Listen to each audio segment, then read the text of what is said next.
pretty stoked to see Garbage and Liz Phair going out on the road, too, with, I guess Alanis is doing some 25 anniversary thing, and she's taking Garbage and Liz Phair out. 25 years since Alanis Morissette. Jesus.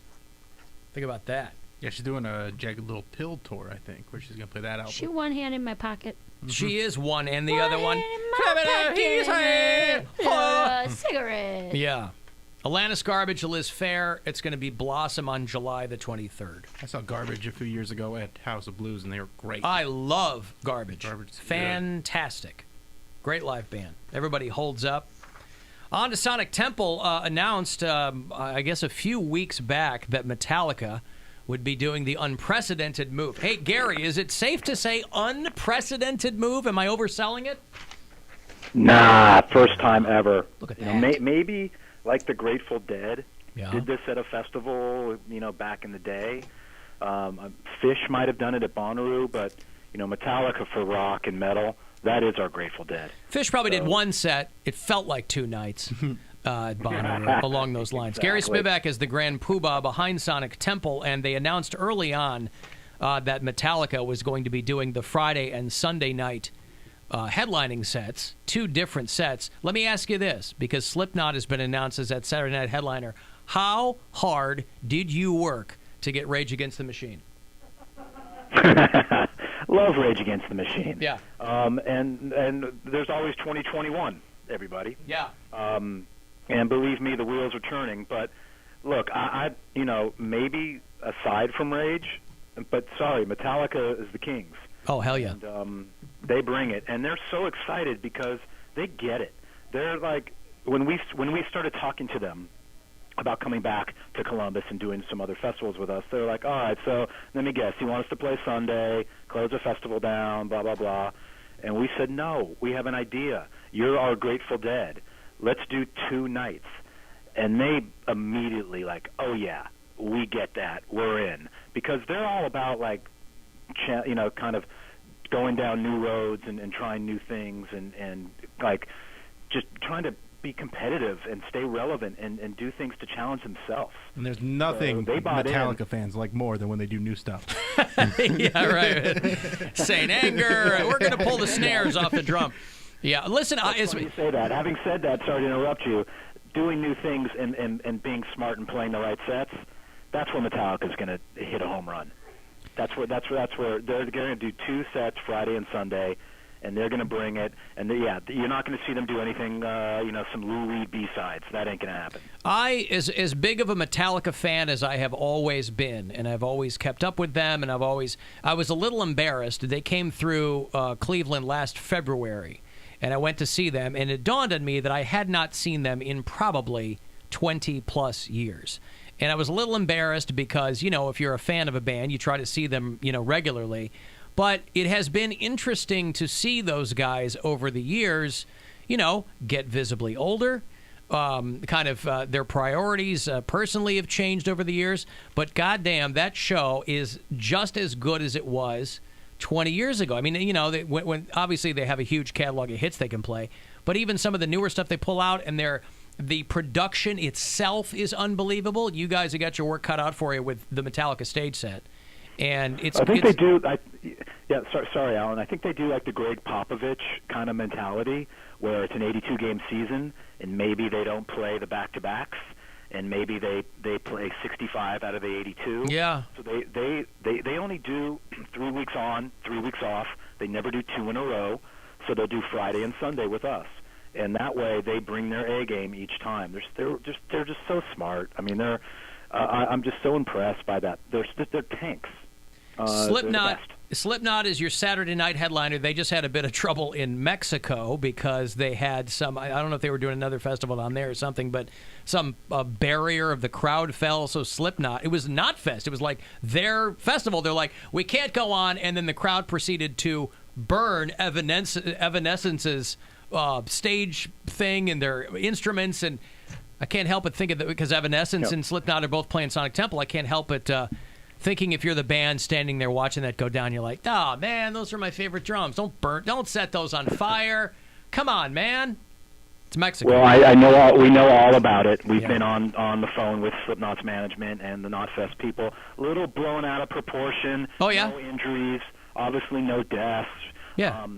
There was a barricade breakdown, and they decided that's just too dangerous. Mexico City, it's a little different of an audience. But no, Slipknot and Evanescence, by the way, to add some more excitement, they will be back-to-back on Saturday night. Awesome. You heard it. You heard that here first. Beautiful. And we're not worried. Our security, which, by the way, is a lot of Ohio State football players, and they'll be ready. They'll be ready for 2 nights of Metallica. They'll be ready for Slipknot, and there's so much more. I mean, I'm looking at this lineup. I'm really humbled, and I'm like, God, did we do this? Yeah. It's really diverse. You know, that's just kind of the word that I keep on coming up with. Whether it's the metal of Metallica and Slipknot, or we have a lot of alternative rock like Rancid and Sublime and Royal Blood, and we have this really cool hip hop angle with Ghostmane and Flatbush Zombies, if you've heard about them. And Cypress Hill. Sorry. And then we got some straight ahead rock and roll with like Dirty Honey and Pop Evil and Alter Bridge and the Pretty Reckless. So it's all there for everybody.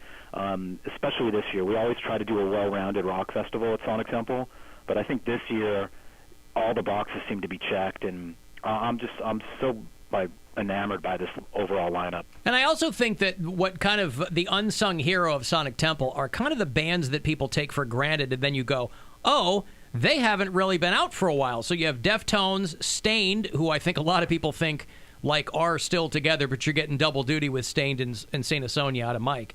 But, Deftones has kind of been doing their own thing for a while, so it's going to be awesome to see them. I don't know that Evanescence has done that many American shows over the past few years. You got Anthrax on there, and Code Orange from Pittsburgh, PA. Hello? There you are. What happened? Oh, I don't know. Live radio at its finest. But a lot of great bands that I think people don't realize have not been top of mind recently, or have not done that many U.S. shows like Evanescence and Stain. No, it's a great take. Yeah. Stain hasn't played Ohio in over 8 years. Yeah. Evanescence hasn't played our festival since year 1 in 2007, so it's the first time they're back. That's a 12-year hiatus. And then we have bands like you were talking about, like the undercard, who have never played America before. There's a band called Ego Kill Talent. They're like Metallica meets Incubus from Brazil. Yeah. They're really fantastic. And then we have a band called Bones UK that got a Grammy nomination. And I love Bones UK. You were talking about Alanis, Liz Phair, and Garbage, which I love that tour, by the way. And I believe Liz Phair, isn't she like she went to Oberlin? I feel like she's a Cleveland or Ohio Valley. Something's going on with Liz in the Ohio Valley. Yeah, maybe so. You might be right. Yeah, but anyway, we have some babes too. The drummer in Brutus, who's the lead singer, she's like the best-looking drummer.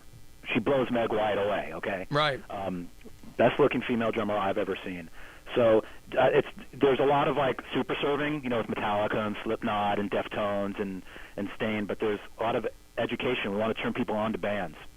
That's a big deal for us, like Brutus or Ego Kill Talent. Yeah, Brutus is they're like a Belgian hardcore band or something. I mean, they're really kind of go off in some different directions. Yeah, and again, female drummer, lead singer. It's kind of like Smashing Pumpkins meets Belgium metal. Yeah. Well, listen, are you guys doing the comedy tent this year, or you don't know yet? We literally have a big meeting tomorrow. I think we outgrew that tent with Iceman, so we're reevaluating what we're going to do. We're going to do something special in there, so I'll let you guys know for sure. We're improving our art installation. We're improving our food and beverage. We keep on wanting to raise the bar at Sonic Temple.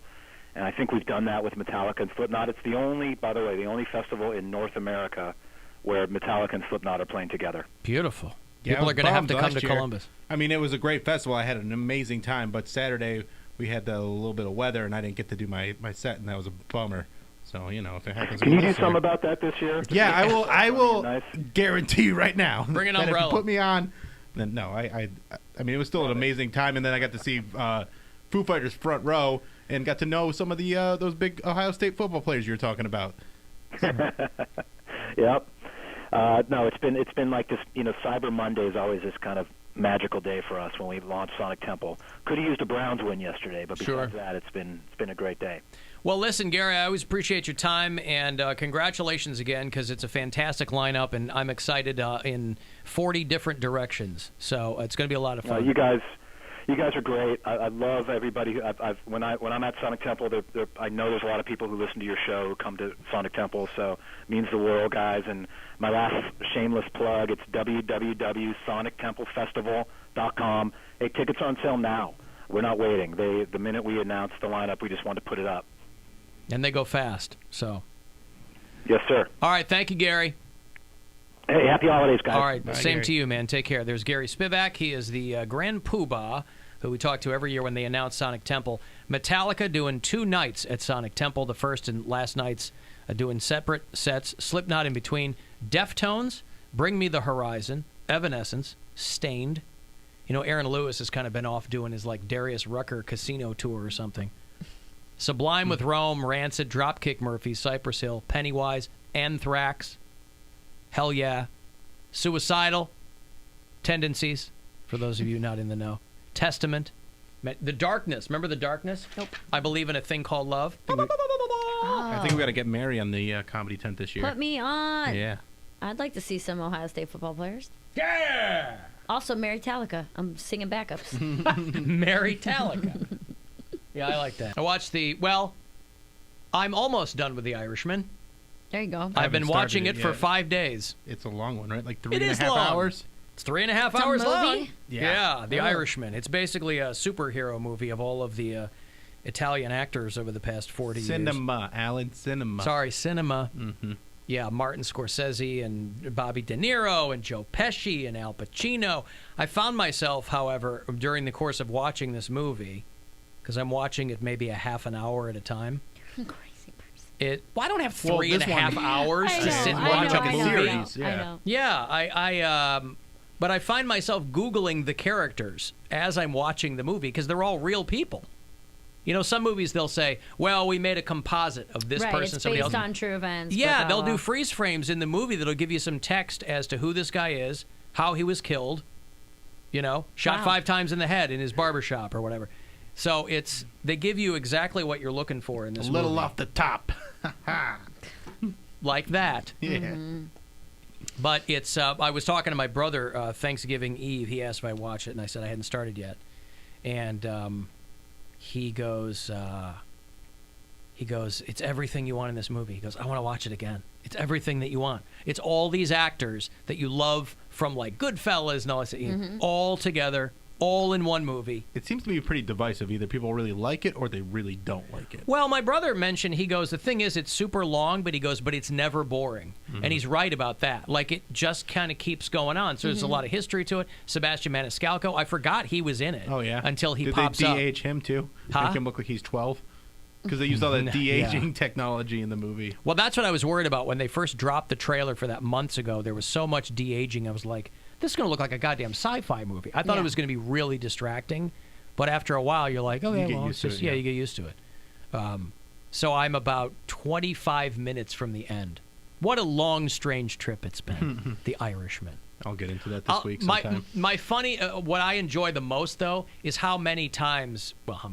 Twice that I can think of.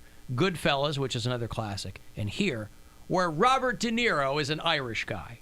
That's how much people want to see De Niro in movies. That's how much Martin Scorsese wants to work with Robert De Niro as he goes, you're the Irish guy. And they're like, whoa, who, me? What are you talking to me? What are you talking about? I'm going to grab my shillelagh, why don't you? Yeah, Robert De Niro. He was an Irish guy in Goodfellas. So he was like half Irish in Goodfellas. So. Couldn't get made because he wasn't Yeah. 100%. Yeah. And then he's Jimmy Sheeran, or Frank Sheeran, in The Irishman. He's the Irishman. Ed Sheeran's father. Now it's all coming together. Yeah, he's The Irishman. Yeah. This is probably a movie that has no sway over you whatsoever. Not one You bit. don't care. Nope. Yeah. Don't know who these guys are. I know who all Don't those people are. You know who Joe Pesci is? Yeah, I know. Home Alone, are you kidding me? Yeah, we just talked about that last week. Ah, You watched that okay. yet? All right. I was reading an article on the return of Joe Pesci because they said they'll talk about a lot of people having comebacks. Keanu Reeves or Matthew McConaughey. They're like, Kim Kardashian. this is literally... there was literally a Joe Pesci comeback. Like, he turned this movie down 40 times before, I don't know what the hell they say to him on time 41. Right. Louis C.K. has a great old story that he told on Conan years ago about Joe Pesci, because he wrote Horace and Pete, for people who watched Horace and Pete, which was the Louis C.K. series that he funded himself. Did he apologize for that yet? I never finished that. I watched the way. first episode, and I was just so goddamn bored. I watched the first 3, and it Yeah. was, I never finished it. I paid for Man. the whole thing, but I never finished. I forgot about it. But he wrote it for Joe Pesci. And he ended up getting Alan Alda because Joe Pesci called him and goes, hey, look, I figured I'd give you a call as a courtesy. I saw some of your stuff online. I would give up the comedy thing because you suck. Ah, He's like, I'm not going to do your show, but here's some constructive criticism. that's a good Joe Pesci. So Joe Pesci basically told him that he stinks, he should do something else or whatever. But Man, did he take that in the other direction? Yeah, right. he really did. Yeah. Yeah. Joe Pesci told me to. Yeah. So, yeah, The Irishman, I mean, I like it a lot. I've never seen any of those classic gangster movies all the way through. I've never seen never The watched Godfather, Goodfellas? Casino, Goodfellas. I I've never wasn't seen as any enamored of them. of The Godfather as some other people, but anytime Goodfellas is on, I don't care where I pick it up. If it's on, I'll watch the rest of it. See, I think I like Casino more than I like Goodfellas. And I think that's because of the Vegas aspect of it that's kind of more, it's a little bit bigger. And Goodfellas ends up having, like, once it's just down to Ray Liotta for, like, that last, 45 minutes, I'm just like, man, What's the I one just where- want him It's to less get compelling with him. caught. Yeah. I don't like him. I like Cas- everybody else. I want- Casino for me though was the whole James Woods Sharon Stone thing. I was like, ugh, that took me out of the when he's like Sharon Stone's character is like head over heels for James Woods. Yeah. I'm like, okay. I have one scene from one of those movies burned into my mind. I don't know when I saw it. I was too young to see it. Someone's getting beat to death with a baseball bat in a cornfield. That would be Casino. Boom. That's There you go. I feel like I walked in the room at the wrong. I don't even remember the context of which I saw that scene, but I know that scene, and that's it. But I mean, this article I was reading on Joe Pesci, they were talking about how he is famously reticent to discuss acting or the craft. He said that he kind of felt like he was forced into show business. As a little kid, his dad was a stage dad, and he got him to sing and perform. And he's like, it was all, I guess he quit acting for a while and went back home to New York to like open a restaurant or something. And he had fun doing that when he was a younger man. He was involved with Frankie Valli in the Four Seasons. He introduced the Yeah. guys who became, yeah, that's right. That was in there too. He introduced all the guys that became that band. Yeah. But they were like, the problem with Joe Pesci was once he got on a roll, because he had Goodfellas, My Cousin Vinny, he won the Oscar for that. And he famously had a 5-word acceptance speech. And What was it? it's my privilege, thank you. And he walks away. Good But for him. they said that anytime somebody wanted a Joe Pesci type, they would just get Joe Pesci. So like he had done all these great movies, but then down the line he did like 8 Heads in a Duffel Bag with David Spade and some other awful movies. The Super. And they're like, by that time it was done. People weren't thinking about Goodfellas anymore, and so Joe Pesci just really dropped out of sight. But he's so good, and I mean, Is that a height joke? fantastic. What's that? So is that a height joke? She's kind of out of sight, man. You got to look down to see him. He really fell from the heights of 2 feet. Yeah. But yeah, it's pretty good. Pretty good. The Irishman. For everybody who's asking me if I've watched it, yes. I'm almost done with The Irishman. No, here's Joe Pesci Dick Tracy. accepting the Oscar. And Joe Pesci in Goodfellas. And the Oscar goes to Joe Pesci in Goodfellas. I thought they started that Oscar goes to thing a lot later. This was 91. They used to say the winner is, and then I guess people got all nebbishy about They it. want to be told Oscar. Let's change it. We don't Well, want they to want make the the losers winner, think yeah. that they're losers. Right. So let's say the Oscar goes to.